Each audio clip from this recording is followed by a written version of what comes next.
وما زالت القاهرة تحكي لنا من الجمال قصص.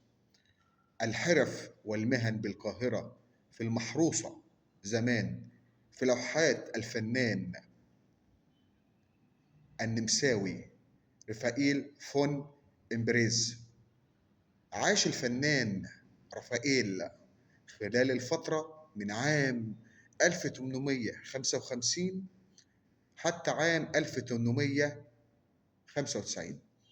رسومات كثيرة من لوحات القاهرة المحروسة، المهن والحرف التي كانت بها في النصف الثاني من القرن التاسع عشر، مثل مهنة مبيض النحاس وبائع السجاير وكاتب الرسائل والشكاوى، وكذلك الإسكوفي. وهنتكلم عن كل مهنة فيما بعد. هنتكلم عن مبيض النحاس، وكانت مهنة مهمة قد إيه في القرن التاسع عشر حتى الفترات القريبة حتى 1900. هنتكلم عن بائع السجاير وكتاب الرسائل. إيه رأيكم؟